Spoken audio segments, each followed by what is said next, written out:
So really a nice session to attend the endocrine hygiene and the laughter hygiene. And thank you Sanjay Kalra sir and Unikrishnan sir to allow me to participate in a discussing webinar. And rightly Dr. Karthik said when we search the endocrine hygiene, it is like a looking the rabbit hole. A lot of things is there to discuss, but don't know how to discuss within a 10 minutes time. But I will try my best to discuss about the endocrine hygiene in a proper way. So, as rightly said, the word hygiene, it is very difficult to discuss, but definitely it comes from a Greek word, the hygiene technique, that means the healthful art, or the hygienes, that means healthy living well. And WHO also defines hygiene, which refers to a conditions and practices that help to maintain health and prevent the spread of disease. And most of the time, we utilize these hygienes in the communicable diseases. But now, the non-communicable diseases are also coming to it to be prevented by maintaining a hygiene. Then comes the word of medical hygiene, where the environmental cleaning, sterilization of equipment, hand hygiene, water and sanitation, and safe disposal of the medical waste come. And this hygienic practice have helped to prevent and control many infectious disease, both in the community and the environment. And the best example of this hygiene practice is the COVID pandemic era, where with this hygienic measures like using proper mask, maintaining a social distancing, and hand washing is able to prevent the coronavirus from spreading. So the pillars of hygiene during this COVID-19 era is the frequent hand washing, physical distancing, healthy and balanced diet to improve the immunity, appropriate medication, and good endocrine and vasculometabolic health. But the endocrine hygiene, I think when I searched literature, the endocrine hygiene word come from India itself by Sanjay Kalrasal and Rakesh Sahasar, which says these conditions and practice that help to maintain the health and prevent the development of endocrine and metabolic disease is a way to maintain the endocrine hygiene. But this hygiene is a way of life, a strategy, as well as a goal meant to ensure the good health of the person. And not only, it also involves the all segments of the society, irrespective of the gender, age, psychosocial status, and every individual has an endocrine influence on their health. So maintaining a endocrine hygiene to prevent or to decrease the incidence of endocrine or the metabolic disease is the need of the hour. And this endocrine hygiene not only involves the endocrine system, but also it involves the nutrition and the metabolism, which are closely intertwined. And this therefore includes the diet related hygiene, activity related hygiene, lifestyle related hygiene, which provides the life stage specific promotive, preventive, and curative services. So these are the component of endocrine and metabolic hygiene.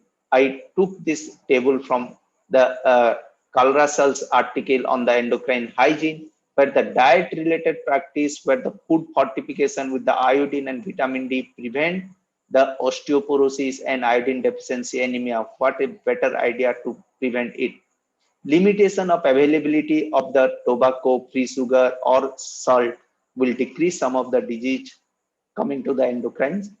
Lifestyle related hygienes like increasing the facilities or encouraging the physical activity, stress management, sunlight exposure, minimal exposure to environmental disruptors, chemicals, and the lifestyle specific practice like counseling to ensure the healthy practice during the puberty or adolescence, contraception, preconception, pregnancy and child rearing, andropause, menopause.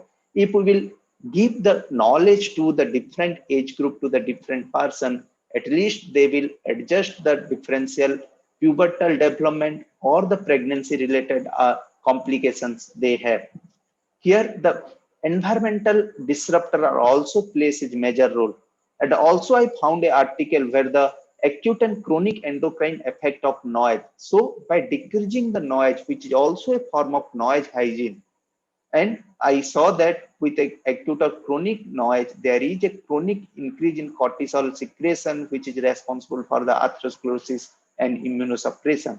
So, by just only preventing or maintaining a normal hygiene, we are able to decrease the maximum number of endocrine diseases and metabolic health.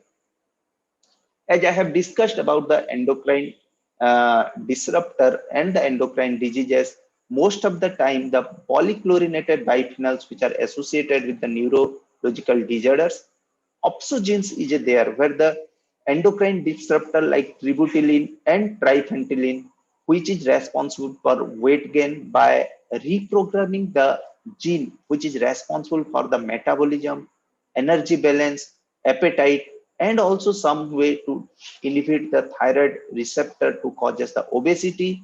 And some of the disruptors are there like the estrogenic and hormone active chemicals which is responsible for the carcinogenic risk, especially those carcinoma which are hormone dependent like prostate cancer, breast cancer, uterine cancer are involved. So by decreasing this form, here you see there are the hygienic measure we can able to prevent to this disruptor. So the pesticide like the DDT or chlorpyrifos, they are mostly found in the vegetables what we are purchasing. Children's products are mostly involved with the lead and the phthalates group of disruptors, food contact material, electronic waste, which are also associated with the disruptor chemical, which is responsible for the development of the different endocrine diseases. And the most commonly, if you see, we are come across with the DDT, which is used as a disinfectant or the insect killer in the farming place, which is responsible for the reduced fertility, urogenital birth defect, impaired breastfeeding, type 2 diabetes, and cancer. So, if we are maintaining or giving a knowledge of the different endocrine disruptor and decreasing the use or make a consensus about this, we can able to prevent the maximum endocrine disorders by just spreading the idea of hygiene. So as I have told earlier in the past era, hygiene mostly to decrease the risk of communicable disease, but now the non-communicable diseases are also using the term hygiene in terms of social hygiene, mental hygiene, emotional hygiene, sleep hygiene, occupational hygiene, industrial hygiene, and information hygiene to regulate it better. So to summarize, armed with hindsight and with modern technology, we should able to do a better job, but the key is and will remain hygiene. So with the proper hygienic knowledge and the proper hygienic technique, we are able to decrease a lot of uh, communicable and non-communicable disease to able a better life. The relevance of endocrine hygiene is not limited to COVID-19 times itself. Endocrine hygiene must be participated at all times in all phases of life. Attention should be focused on prevention and management of endocrine disease. And if we are able to convey this to all our patients and our communities, we will succeed in achieving a better health for all. Thank you